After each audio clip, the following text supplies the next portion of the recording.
to another episode of Unstoppable Mindset. And today we get to talk with two people who I've gotten to know a little bit and enjoy very much. We have Michelle Troseth and Tracy Christopherson, who my screen reader says Christopherson, which I think is kind of funny. It ought to really learn the King's English, but what can I, or at least Swedish, but you know, we cope. But they have, I think, an interesting story to tell. They are co-founders of a company, and I'm sure they're going to tell us about that along with all sorts of other stuff. So we're really glad that you're here listening, and we're glad that Tracy and Michelle are here to talk with us. So I want to welcome both of you to Unstoppable Mindset. Well, thank you, Michael. Thank you so much. We're excited to be here. Yes, we are. Well, cool. I'm excited to have you. So that's as good as it gets, and we can all have fun. It's always one of the rules of doing this podcast, I tell people, is we do have to have fun. So that is important. Well, tell me about your lives a little bit, growing up, sort of early years of Tracy and Michelle, or Michelle and Tracy, whichever one of you wants to talk first. This is Michelle. I'll go first. Oh, there we go. Yes, I'll go first. And we did grow up together in many ways. We're still growing, Michael. So our background is we're both from the state of Michigan, and we started out our careers in healthcare. And I'm a nurse, and actually Tracy and I we met early in our careers. We cared for patients together, and then we became leaders. We went into leadership roles, and we kind of grew up as leaders, learned our leadership skills, and we started working with a phenomenal mentor who was changing practice environments in hospitals. And we joined that journey with her and did a lot of transformation work in hospitals across North America. We ended up in corporations as executives. And then in 2018, after many, many years of doing a lot of hard work, we decided to start our own company. And so we did that in 2018. But the other thing I want you to know about Tracy and I is we are also very good friends. We're BFFs, and our husbands are best friends as well. And we love to travel together and play cards and golf. And so we have a whole playful side to us as well. There you go. Yes. My mother-in-law was loved to play cards, and we would all play cards with her, and we always said she cheats because she always won. I mean, always won. So we love to say that she cheated, but you know, she didn't, but it was so much fun. Yeah. Well, you'd like to think she was cheating anyway, right? Well, yeah, it's kind of more fun, you know. It's an excuse anyway to you know, to say that. But Yeah. she loved to play Liverpool, rummy, and just all sorts of things, and had a lot of fun, and we all did. It was fun to play with her. Occasionally, she let us win. That's our line anyway. Yeah. Sure. Well, we like euchre, and it's always the girls against the guys. And so, you know, yeah, sometimes we think they're cheating, and sometimes they think we are too. I won't tell. Okay, you don't tell. Well, Tracy, what do you want to add to you? Oh, go ahead. Yeah. Well, I was just going to say, so I'm a respiratory therapist by profession, and actually, you know, I had, you know, this experience that Michelle and I had in working with healthcare organizations all across the country really was my learning ground for leadership.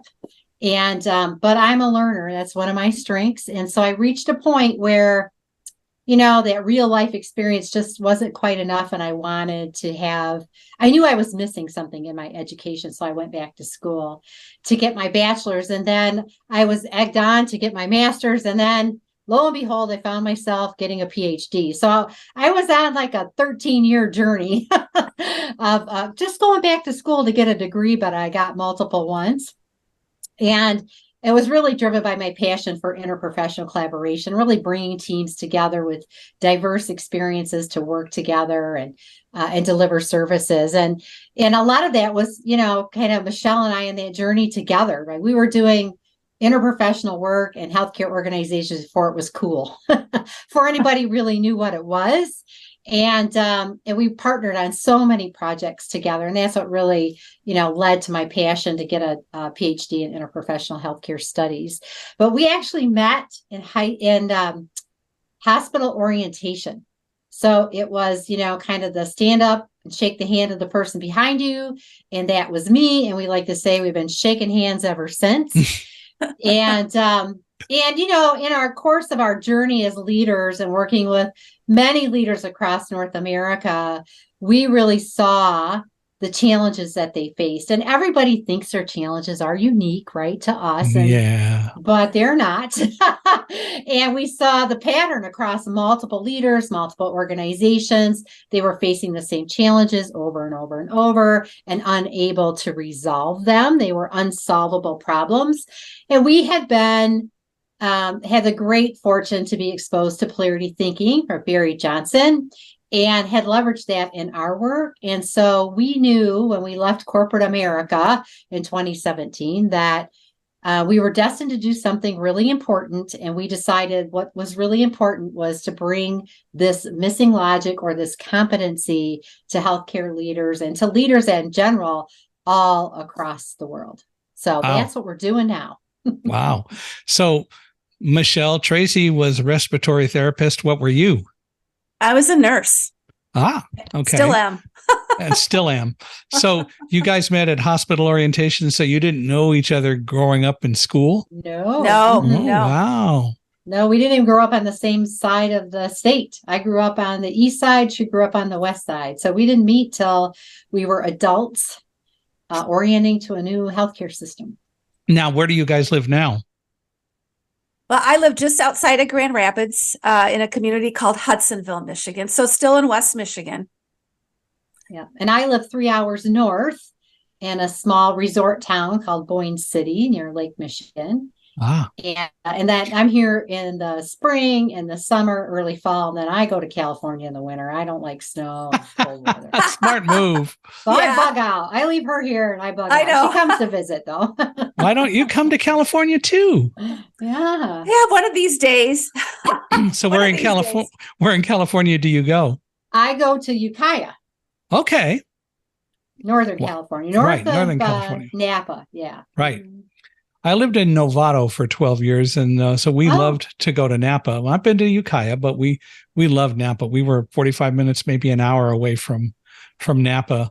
We went up there and joined the Gloria Ferrara Wine Club, which was great because if you go there as a member, you get 4 free glasses of, I call them champagne. They say sparkling wine because they don't want to tick off the French, but say what you want. So I'm still a member, even though my wife has passed. The problem is I'm not drinking it as fast as it comes in because I'm just not that much of a wine drinker. So I'm going to have to find a way to start dealing with that. I may have to call on healthcare to save me if I do too much of that. Yeah, for sure. But still, well, so what? So Michelle, you didn't. So you went to college? Yes, I did. I got my bachelor's at Grand Valley State University here in West Michigan, and my master's in nursing there as well. But you haven't been persuaded to go off and get a PhD to have equal billing or something like that? No, I was told by my husband and my best friend Tracy I was not allowed to do that. She doesn't need it. Yeah. I have a master's degree and I'm fine with that. Yeah. It works out. I am too. And after watching Tracy and her journey, I'm a good cheerleader. That's a whole nother podcast, Michael. There's always student loan debt, right? So I didn't have any of that. I just had some challenging journey, but it was all done for me. And maybe who I am today, I'm grateful for the whole thing. And I understand. We all are a product of our choices, which is pretty cool. Yeah. Well, you talk about this new competency that you're teaching leaders and all. Before I ask you specifically about that, why did you decide specifically to start a company to deal with addressing issues for leaders and so on? Well, because no one was talking about this really, or maybe just small pockets of people. And we knew what a game changer it was. And we had applied it into our own lives, both personally, and we had helped organizations. And I can tell you, Tracy and I do a lot of speaking. And whenever we would introduce this polarity concept or having a polarity mindset to an audience, people always got excited. They would say things like, "Oh my gosh, this makes so much sense." Or, "I always knew these things were connected, but I never knew how." And it has such implications because we waste so much time, money, and resources trying to fix the same problems when they're not really problems. They really are polarities. And so we just knew this was something that was very needed. And we knew it starts with the leadership. If the leadership doesn't understand it, the staff don't have a chance, and the organizations will never be able to sustain a lot of the hard work they put into fixing problems. So that was our thing. We're like, we're going to go out there and we're going to bring this to the world. And we named it Missing Logic because it's missing. Yeah, I hear you. What do you mean by polarities? So polarities are interdependent pairs of values or points of view or perspectives. And they appear to be contradictory, or opposing to each other, but they are interdependent and they need each other over time to reach a greater purpose that neither value would alone. So, when we have problems, we use either or thinking. We get, a couple different solutions. We pick the one we want to apply and we're done. But polarities are ongoing. They never end. And that's why these challenges that leaders were facing and trying to apply either or thinking to wasn't working, right? Because you can't treat a polarity that way. You have to use what we call a both and mindset because these values are interdependent and need each other. Yeah. Well, you've written a book about all of this with polarities too, haven't you? When did you write that? During COVID. Good time to do it. Yeah, there you go. What else are you going to do, right? Yeah, right. We were locked up and we said, okay, the other thing too, Michael, that was really great is we worked with leaders during COVID. We did virtual coaching sessions, virtual mentorship programs. So we were learning a ton. And then we thought this is the perfect time to write this book. So the name of the book is Polarity, Intelligence, the Missing Logic in Leadership. And what we're so proud of is we were able to take all the concepts we've been working with, having a polarity or both and mindset, the need to have healthy relationships to engage your workforce and your colleagues and your family in a way that you come together with intention and you have a shared purpose with why you are together and meaningful dialogue. And when you're dealing with polarities and they cause tension, it's really important to have the communication skills, the dialogue skills to invite conversation, to understand those different perspectives as well. So we put all of those together and call it now Polarity Intelligence. And we have the first book coming out with it. So it's pretty exciting. So is Polarity Intelligence out? It is available for pre-order right now. Okay. So you can go to your favorite bookstore and buy it and pre-order. It's going to be released on January 16th, 2024. And hot off the press, we just found out today we already hit the bestseller list on Barnes & Noble. Wow. Get out the bubbles, Michael. Yeah, I'm going to go get one of those bottles of champagne here. Yeah. But I don't want to drink in front of you, so that's okay. That is exciting. Yeah, it's very exciting. That's happening. Yeah. Well, so tell me, I guess, a little bit more about this whole concept of polarity intelligence, and how do you teach it to people, and and how is it received? I guess from a book standpoint, it's received well, but in general, when you're dealing with people, how do they receive it or deal with it? Well, that's a great question. So let's start with a little bit more about it. So so your listeners kind of have some context to what we're talking about. And a really easy way to understand a polarity is inhaling and exhaling, because that is a polarity our body manages for us all day, every day. And we have to inhale to receive oxygen and exhale to remove carbon dioxide. And the greater purpose of that is to sustain life. And it's the only polarity that's leveraged or managed for us. And our body just takes care of that. And so we kind of really start there with helping people to understand what a polarity is in and of itself. And then our overall objective is to help them to understand how polarities work, because there's some various principles that they operate on. And as an example, when you have a polarity, you have two poles, they're interdependent and they need each other. So one is not more important than the other. So inhaling is not more important than exhaling. I have to have both if I want to sustain life. And if I don't have both, I'm going to die, right? That's the negative consequence. Another principle that we teach people is that when you overemphasize one pole and you neglect the other, there's always a negative consequence. Mm-hmm. You are always going to lose the positive benefits of the pole that you neglect. So there's always a consequence to that. And then I think the other thing too is really what we want to do is leverage these healthy relationships and the meaningful dialogue when we sit in conversation with them. If you think about the tensions we've experienced as people in our countries, internationally, people are walking away from conversations because they don't want to engage, right? It's some very high values people hold dearly, and it can create significant tension. And so to sit in that tension and to sit in those contradictory or opposing perspectives, you really have to have a strong relationship, and you have to know how to have conversation.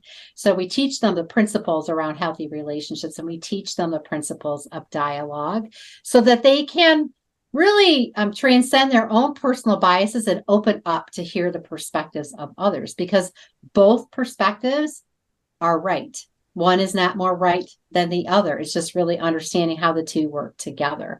So those are a few ways that we kind of set some context for them and then teach them the principles of how polarities operate so they can understand it is a universal principle. So it applies to everybody. You can't ignore it. It's like gravity, we like to say. It's always there. They're always working on you. There's thousands of them. And you really have to be able to recognize them to leverage them. So that's the initial steps, is to help them understand them, recognize them, begin to leverage them, and develop the skills of healthy relationships and meaningful dialogue so they can do that as easily as possible. If you would, give me an example of polarities in business or leadership, to do some sort of concrete example if you can. Sure. So again, they're everywhere, but in businesses, doesn't matter if it's a small business like ours or a really large business, they all deal with the same polarities. And probably a very common one is margin and mission, right? You have to always be balancing the margin coming into the organization so you can grow and thrive. And you have to be focused on mission of why you exist in order to create a sustainable business. So that's a major one. Another one for businesses that we run into all the time, and we leverage these in our business, Michael, is individual and team. So every person in a business or a company has a role, has a purpose. They need to practice or deliver their services the best they can individually, and they're part of a team. So how the team works together is equally important. And you need to get that polarity right-sized and well-balanced. So that's another common one. Also, process and progress, right? You have to have infrastructures, processes to run a business, and you need to be marking progress as you grow as well. And so that's another polarity that we use in our business. And there's a lot more. Now, leadership, I'm glad you said leadership too, because there's also polarities that you have to leverage as a leader, such as candor and diplomacy. Your communication, again, is really important. And even leading and managing is a polarity. They have different attributes. They have different skills. And so we work with leaders on that one as well. Too many bosses think they're leaders. You're with me. You're right there with me. Too many bosses think they're leaders, and they may not be leaders at all. And you're right; they are totally different things. I know that, and I've talked about it here before, that when I hire salespeople, one of the things I've always told them was, look, I hired you. I'm not here to boss you around. And my job, I believe, is to find ways to add value to you to help you be more successful. And you and I have to figure that out together. And that's a lot different than so many bosses would do. They miss the whole point of what would really make them a much more effective leader of the people they work with. Mm-hmm. Yes. Yeah. And at the same time, you need some of those strengths of the manager, right? The one that's going to make sure everything gets done and has all the processes and the infrastructure that manages that. So that's why you have to have both. But it's balancing that, knowing when the manager needs to step up and knowing when the leader needs to step up in you, right? And you apply those. You're looking for those outcomes simultaneously, but at different times you're going to need to be more of a manager, and at different times you need to be more of a leader. And so it's really understanding that. But I think the real issue is that people that work for you need to understand when you're a manager, why you're a manager. In other words, you do have to set the boundaries. You do have to set the rules. Yeah. And people who understand that and internalize it will be a lot happier and a lot more successful in the workforce. Mm-hmm. Right. Yeah. Yeah, that's true. That's true. Which is kind of really important to be able to do. But it really is a fascinating concept to do this. How do you, so you've been doing this now since you said, what, 2017? 2018? Well, as a business, but we've been managing Right. polarities for over 20 years. Yeah. Right. Yeah. Right. But now you have your own business that you're doing it. How do you teach it? Well, we teach it in various ways. Our most common way these days is virtually. And actually, we like to tell the story that Tracy and I got Zoom before anyone knew what it was, it seemed like. So we do virtual education, virtual coaching. We have virtual mentorship programs. And it's amazing how much teaching and application and connection you can do over the internet. But we also teach it in keynote speeches, just the concept to leaders. And we teach it in workshops. We have a group of leaders that they love this so much. They're in a mastermind group. We work with them over the year and they just deepen their understanding. They achieve incredible outcomes. We get together face to face twice a year at a retreat location. And we do a lot with the whole polarity intelligence with them through those different experiences. And we teach it on our podcast. Yeah. Yeah, that's right. Go ahead. No, go ahead. Well, I was just going to say, from a kind of a concrete perspective, you can map a polarity. So we really use blueprints and maps so that people can make the polarity that they are trying to leverage concrete and actionable. So in these in-person settings, we actually put a big polarity map on the floor and we walk this polarity map with them and help them to really dive deep and understand what the polarity really is, which is the outcomes that they want, the consequences they'll experience, right? The actions they need to take, and the early warning signs that will keep them on track and keep them from over-focusing or emphasizing one or the other. So that's really a fun exercise, and leaders love to kind of really step into it in that real in-person way. Makes a lot of sense. Have you found people who resist it?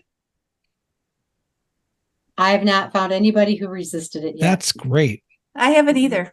Yeah, I think because they have an experience of it, but they didn't know what it was. So we often have people come up to us and say, oh my gosh, I finally know what it is I've been experiencing. I finally have words to describe it. And that's the benefit. When we're teaching it, is they have experienced it like we experience gravity, but they didn't have a common language to explain what it was and how it felt. And now they do. So when they read the book or when we teach it, they'll have that common language and way to describe what it is that they're experiencing, and others will understand it as well.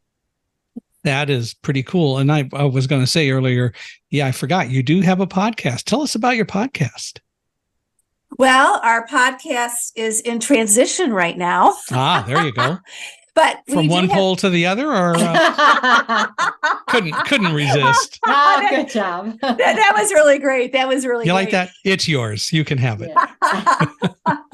Yeah. Well, we started a podcast in 2019. The name of it is Healthcare's Missing Logic Podcast. Of course, our audience at that time was primarily healthcare leaders.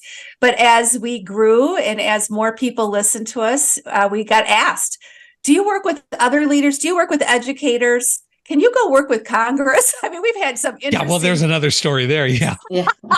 That's another podcast episode. It's another whole podcast, but yeah.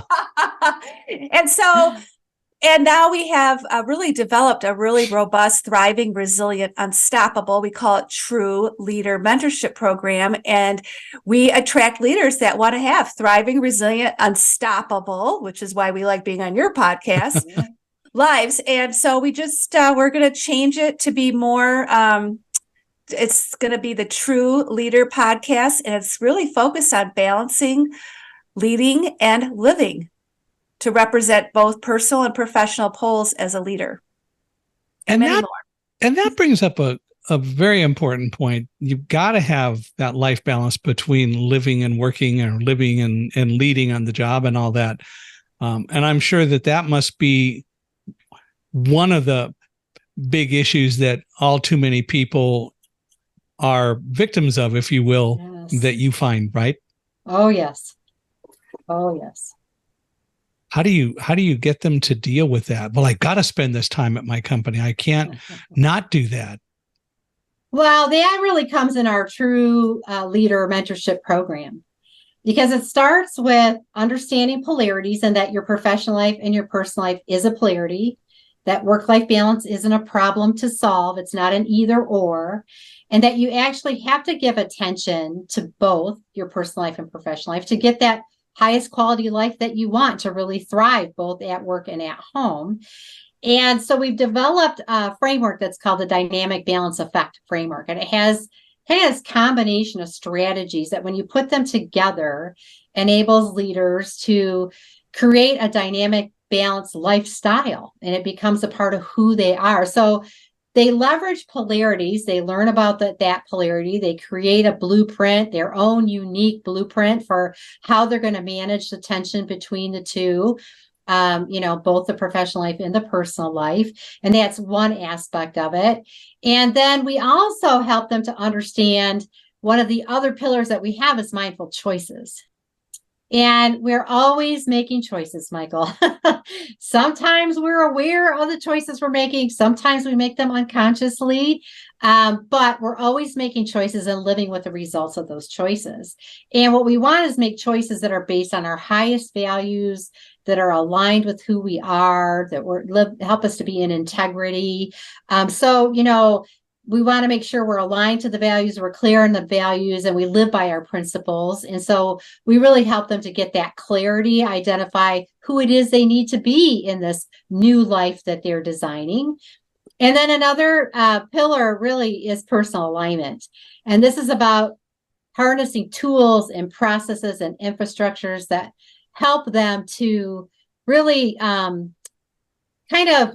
experience the peace and joy in the life that they want, because they're aligning their actions to the essence of who they really are. They know what their purpose is. They know their strengths. Everything becomes a little bit more easy and effortless when you have that clarity. And so we kind of use these three pillars combined together to help them get that dynamic balance effect. And it's a lot of reflection and looking at the beliefs that we hold, the norms that we operate under, and letting go of some things that don't serve us. And sometimes those are blind spots. And so we shine a light on the blind spots, help them reveal them, and then work through processes to overcome them. What kind of a process do you go through to analyze any given individual or leader in terms of determining how best to apply the dynamic balance effect framework to them, or to bring them into it? I mean, because obviously you have to while you have similarities, each case is different. Mm-hmm. Yeah. So there's a couple different things we do. We can do polarity assessments. So we actually have a methodology where we can actually assess how well you're managing different polarities. How well are you managing your personal life and your professional life, your activity and rest, caring for yourself and caring for others. And we can show them and then help them create more effective action steps and coach them around that. And then when it comes to personal alignment, we do spend a lot of time just getting to know their strengths.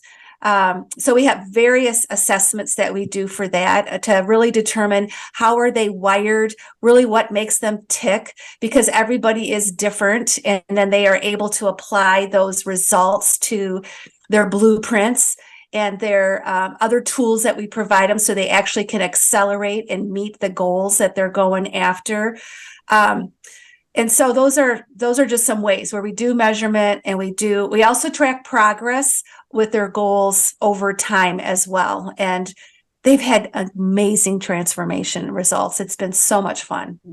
Well, they do a life inventory as well. So they look at their life from a lot of different perspectives, all the components of their life, and they have others also look at their life, and others do the polarity assessment to get a perspective outside of themselves. So we invite them to have people closest to them, give them some real, candid perspectives about what they see in their life. And that's also very helpful for them. When it comes down to it, it's up to them to decide what's the highest priority polarity for me. What's the highest priority skill or habit I need to develop? And we just can, provide them with the guidance and coach them along the way to remove any barriers. Just keep getting the barriers out of the way, because that's really 90% of it. just getting the barriers out of the way. We know what we need to do. We just don't do it, right? Well, you're right. And also, all too often, people are so resistive to change. They're resistive to really analyzing themselves because we don't teach people how to do that. I'm a great fan of introspection, spending time at the end of the day, what went well, what didn't go well, even what went well, could I have done it better? And I have grown to not liking to use the term failure, other than it's an opportunity to look at what I did and figure out how to do it better. But we become so defeatist so often. And I hear all the time, people are afraid of public speaking, and it's one of people's greatest fears. And it shouldn't be if we would learn what public speaking is really all about, which is talking with an audience, not to an audience. And again, it's just the kind of thing that people are so resistive to so many of the kinds of concepts I think that you're talking about. And leaders hopefully are in general a little bit different because they are leaders and they're open to it, or you are able to work with them to get them to that point, but it must be a challenge. Well, the truth is we're wired to stay in our comfort zones, right? Our brains are wired to keep us safe. And so we have, we react physically when we're uncertain about the future or what experience we're going to have. So any uncertainty can unleash a sense of anxiety in us, or we can hear that little, chatter in our brain. Oh, no, you don't need to do that. You just stay right where you're at. It's really nice and comfortable here. It's not easy, but you know what you're dealing with. So this is a lot better than going out there and trying something different. What if you fail? And our brains, our subconscious feeds us all this. So it's really just increasing awareness of what we're saying to ourselves and how our brain is trying to keep us safe. It's what it's designed to do, but that's only because it doesn't know that it's okay to step out of the comfort zone. And so we really do a lot of coaching around that aspect, because those are the things mostly that hold us back. It's not, we just resist because it's ingrained in us to resist. It's a part of our brain. So we have to train our brain. No, you know what? Sometimes you just have to say, you know what? I appreciate what you're trying to do, but it's really okay for me to make this chance. It's really okay for me to take this chance to step out and do this. And you have to just kind of work with yourself around that. I agree. I hear what you're saying. It's the other side of it, though, is that we don't teach people to deal with fear. I know that for me, having been in the World Trade Center and escaping people always say, well, you weren't afraid because you couldn't see what was going on. And it's so difficult to get people to understand. Keep in mind that the airplane in our building hit on, if I were to average it, between 93 and 99 floor, the 96th floor on the north side of the building. And I was on the south side of the building on the 78th floor. How was I supposed to know what happened? The last time I checked, X-ray vision and Superman are fiction, right? And the reality is, going down the stairs, no one knew.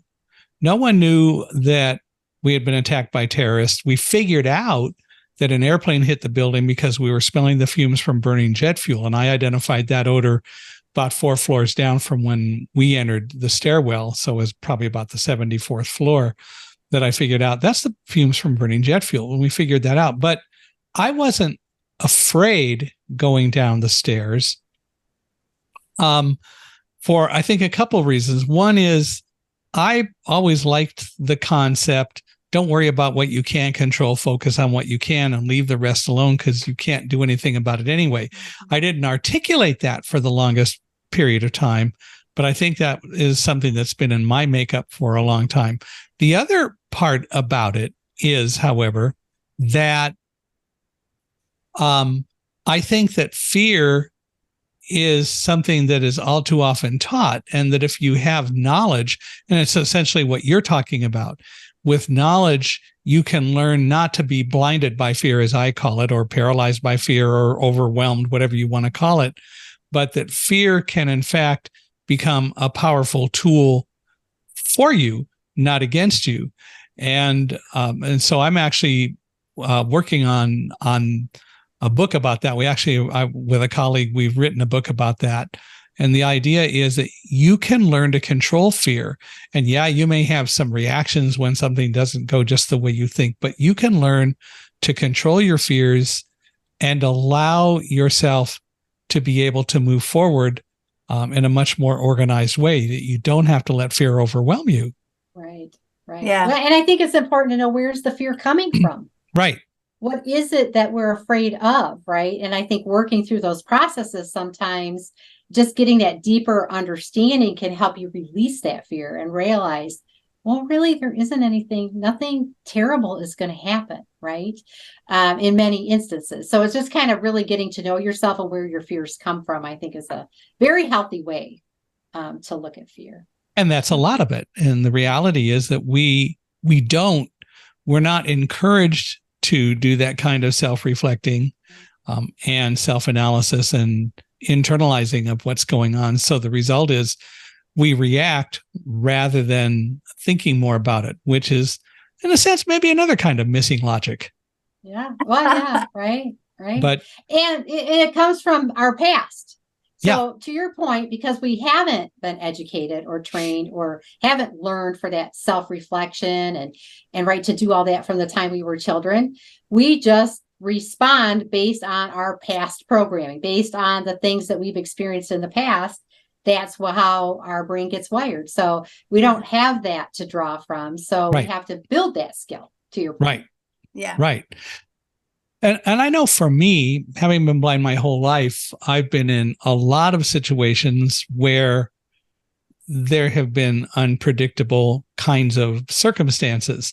I mean, heck, anytime I cross the street, there's the potential of a car coming down the street that I missed or that isn't stopping. And I always have to be alert. What am I going to do about that? Or when I lived in Massachusetts for 3 years, I lived in the state that had the reputation of having had the highest accident rate per capita in the country.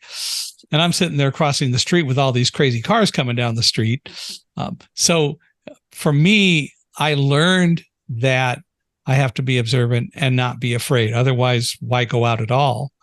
And so that doesn't mean that you just go put yourself in danger, but It does mean that you can deal with different things that go on. Right. Yep. Right. Yep. Great point. So it becomes one of the issues to deal with. Well, so we wrote a book about it called Live Like a Guide Dog. And the point is that I've had a number of guide dogs and other dogs in my life. And the idea is that dogs can fear, but more often than not, fear is learned. Like my 5th guide dog, Roselle, was not afraid of thunder at all until we moved to New Jersey and lived there for almost a year before she started exhibiting fear reactions and shaking and shivering whenever there was a thunderstorm coming. What we also learned is that a lot of that had to do with the fact that as the storm would approach, the static buildup on her fur gave her this prickly, uncomfortable feeling. And then you get the thunder that goes with it. It caused kind of a fear reaction. And again, now we know more about dealing with that. And there are ways to teach dogs that they don't need to be afraid of thunder. Treats always help, but that's a part of it. But the reality is, again, I think it's as true for humans. We need to learn that we can analyze what's going on, as you said earlier, and use that to better analyze ourselves and go, well, why are we reacting to this? Right. Yeah. So, you spend a lot of time, obviously, working with the people who you have the opportunity to work with to get them to analyze all that. How long do you end up on average working with clients, or is it kind of almost a lifelong kind of thing?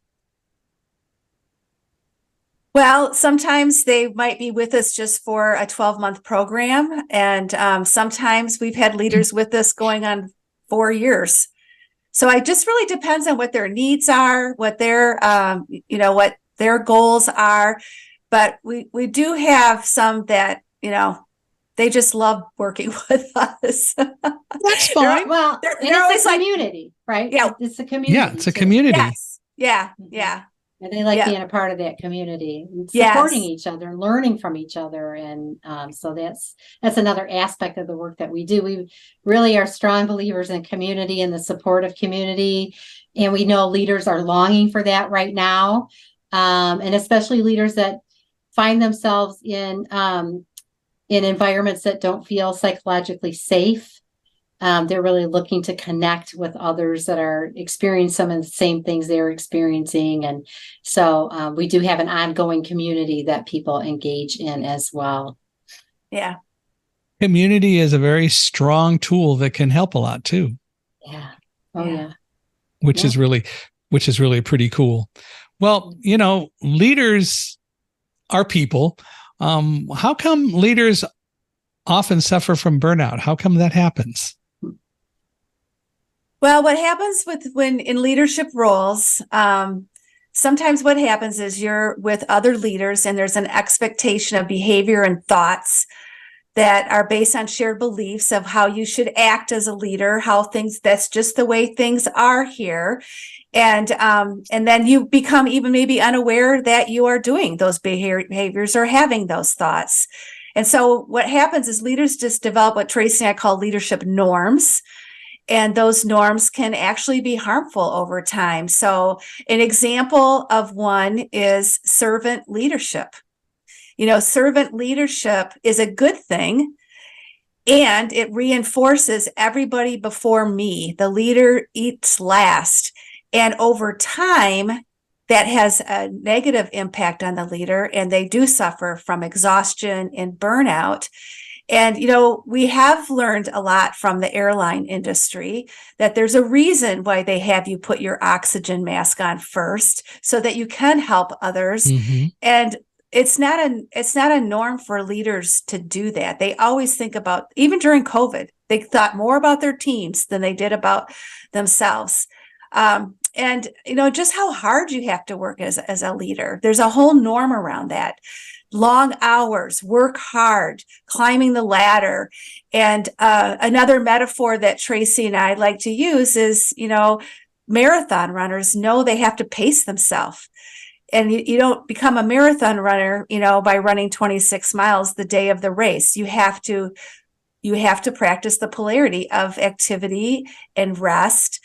And that's a lot like leadership. We're in it for the long haul. We have to learn how to care for ourselves and care for others.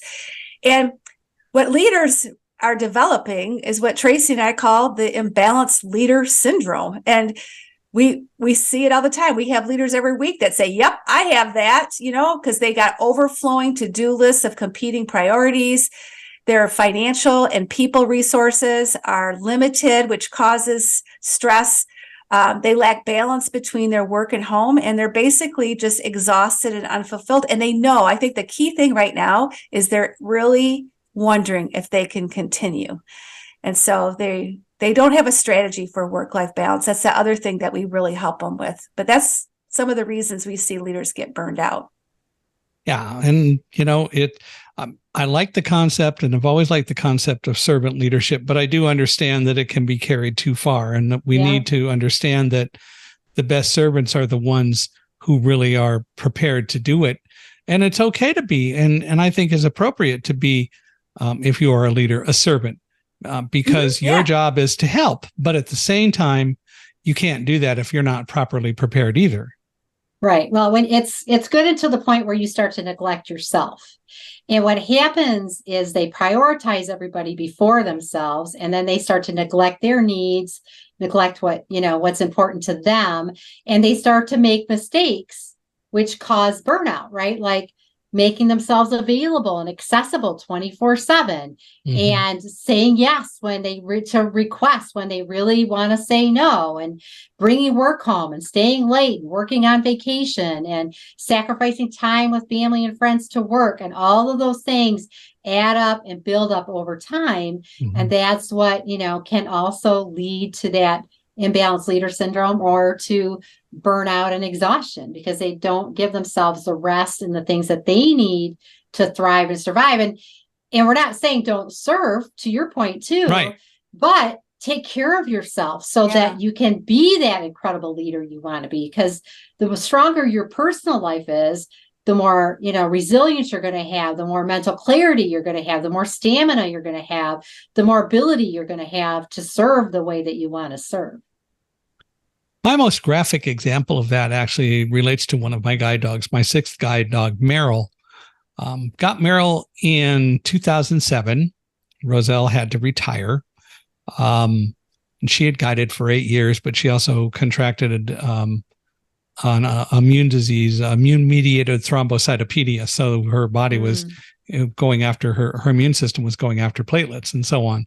Anyway, so Merrill came along and it looked well for a little while, but then we started noticing that Merrill wouldn't play with the other dogs. We had 2 other dogs in the house, Roselle, the retired guide dog, and we also were what were called breeder keepers for guide dogs for the blind. The breeding stock would not stay in kennels all the time, but would live in people's homes, except when they were doing their puppy things. So Merrill wouldn't play with the other dogs, and it got worse and worse. And as I eventually described it, she had a type A personality. She could not leave work at the office. She wouldn't play with them. She followed me everywhere. And if they tried to play, she actually curled her lip a few times. And eventually, after about 18 months of, well, it wasn't even that, it was about 14 months of guiding, she started becoming very fearful of even guiding and wearing a guide dog harness. And eventually, the people at Guide Dogs for the Blind observed her and agreed, and we had to retire her because she was just afraid to guide anymore. She just couldn't handle the stress of guiding on top of the stress that she was putting on herself. Oh, wow. Yeah. Wow. And the result is that, she did retire. And then we got Africa, who was my 7th guide dog, whose mother was the breeder dog that we were caring for, which was just sort of a coincidence. But Africa was the total opposite of Merrill. Africa did fine around people. And now we have Alamo, and he does well. But it is interesting because to talk about Merrill, she just got to the point where she could not take the stress. And it was more self-imposed, although she never realized it, of course, but it was. Yeah. Well, and that's true for people too, right? Some of these norms are self-imposed and we follow them, and we don't have to, but people need permission to let it go. Yeah. They need to know it's okay to do something different, to behave differently. So yeah, absolutely. Yeah. That's really the whole issue, is that you got to learn that. And that was something that we could never teach Merrill Right. no matter what we tried. And so it just didn't work out that way, but it's just one of those things. But for me, it's a really graphic example of what you're talking about. And the other, if I were to also ask this, I've just thought about it. We've been talking about leaders. What is a leader? How's that for a general question? Well, sometimes we say everybody's a leader. Yeah, there you are. I think there's leader roles in pretty much everywhere, in organizations, in churches, in schools, in businesses, certainly in families, there's leaders, and everyone can step into a leadership role and I think have leadership qualities. I think there's the title, but there's also attributes of leadership that anybody can really exhibit. Yeah.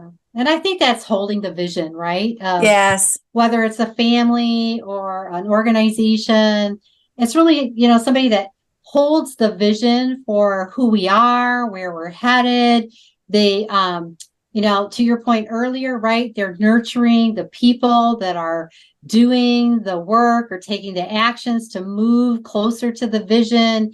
And they're just that, they're kind of that, they're just that nurturing. They create a nurturing environment and a healthy environment that enables people to bring their gifts. They lean into the strengths of others, and they bring people together. They connect people to move the efforts forward, to move and strive towards the goals or the vision of who you are and what you're trying to achieve. And they kind of hold that container for people to really step into all they can be and guide those individuals and groups and teams, I think. I also think that from a leader standpoint, one of the things that I have found is that true people who lead also know when it's time to let someone else take the lead on some given thing because they have some gift or tool that will serve the team better than the so-called leader. And I think that's, again, one of the differences going back to near the beginning of today between a leader and a boss, because I don't think that bosses necessarily know that unless they truly understand leadership. Yeah, well, there's a polarity on leading and following too. Sometimes you have to know when to follow, right? And sometimes you need to know when to lead. So, yeah. For me, again, going back to guide dogs, people mostly don't understand what a guide dog does. The purpose of a guide dog is to make sure that we walk safely. The dog doesn't know where I want to go or how to get there. And very frankly, I don't want the dog to know where to go and how to get there because that's not their job. And how are they going to know? And too many people think, oh, it's amazing how your dog just knows everything. Well, that's not quite the way it works. But it's also true that we, in every sense of the word, form a team. Dog has a job to do. I have a job to do. And we need to build up an extremely high level of trust and understanding that we both know what our jobs are and we know what the other individual's job is, so that we can be the most successful as we're walking somewhere or going from place to place that we can. And again, it works really well when the dog knows that it can respect me and that I'm going to respect the job of the dog, and give the dog the support it needs, because the dog in turn will do the same for me. Dogs want somebody to be, as Cesar Milano would say, a pack leader. But at the same time, in the case of a guide dog and person, there are times when the dog will be able to take the initiative and should. Yeah. That makes so much sense. Yeah, it's pretty cool to see it and really understand it when it happens. Well, if people want to reach out to you guys and make contact and so on, and maybe explore working with you, how do they do that? Well, the best thing to do is to go to our website, which is missinglogic.com. And both of our emails are on the website. So that's really great. And we also have a large LinkedIn following. And our handle for LinkedIn is Missing Logic LLC. So that's another great place to find us and kind of follow what we're doing. And then we're also in the process of starting a Polarity Intelligence website for our book. So there will be information about the book, information about us as authors. And so that's another place where listeners can go. When the book comes out, are you looking to make it an audiobook as well? One would hope. Yes. Yes. Hint, hint, hint. Yes. Oh yeah. Oh yeah. It takes a little bit. It takes a little bit of time after the book has to be out for a little bit before we can start that process. So, but yes, definitely. Are you self-publishing or do you have a publisher? We have a publisher, Morgan James Publishing. Mm-hmm. I'm sorry, what company? Morgan James. Morgan Publishing. James. Okay. Mm-hmm. Mm-hmm. Well, it's exciting that it's coming out. And the name of the book again? Polarity Intelligence, the Missing Logic in Leadership. There you go. Well, I hope people will seek out the book and they will seek out you. I think it's important to do that. And I think that you offer a lot. I certainly have appreciated you being here. Are there any kind of last things that you want to offer to people before we wrap this up? Well, I just want to thank you again, Michael. It's been just a joy to get to know you and the Unstoppable podcast and the great work that you're doing in the world. We knew it was going to be a great conversation. It was. So just leaving full of gratitude. Yes. Thank you so much, Michael. It's really been a pleasure. Well, appreciate the opportunity. I as well. This has been absolutely enjoyable, and we should do it again sometime after the book comes out. I'm sure you'll have lots more stories to tell. Oh, yes. Yes, we will. Let's do it. Well, thank you. Thank you both again. And I want to thank you for listening. We hope you've enjoyed it. And Tracy and Michelle have a lot to offer. So please go seek them out. And I am sure if you are dealing with any kind of leadership issues or whatever, they will help you deal with the polarities and fix it. And they're absolutely right. Both sides of a pole or both polarities in anything have to be there or it doesn't work. I love to talk about magnets. You know, you need a North Pole and a South Pole. And the reality is that one doesn't really make the process work very well. You do have to have both. Yeah. So thanks again for listening to us. If you'd like to reach out to me, I'd love to hear from you. Please email me at michaelhi@accessibe.com. Accessibe is spelled ACCESSIBE. And it's Michael, MICHAEL, at or go to our podcast page, www.michael, MICHAEL, Hingson, HINGSON.com/podcast. And wherever you're listening, please give us a 5-star rating. We love those and really appreciate that and your reviews. We value your input and your thoughts very highly. And for both of you, as well as all of you listening, if you know anyone else who ought to be a guest on Unstoppable Mindset, please let us know. We're always looking for more people to bring on and have on as guests and have more fun conversations. So please don't hesitate to make any recommendations that you have. And so one last time, Tracy and Michelle, I want to thank you both for being here very much. Thank you. Thank you.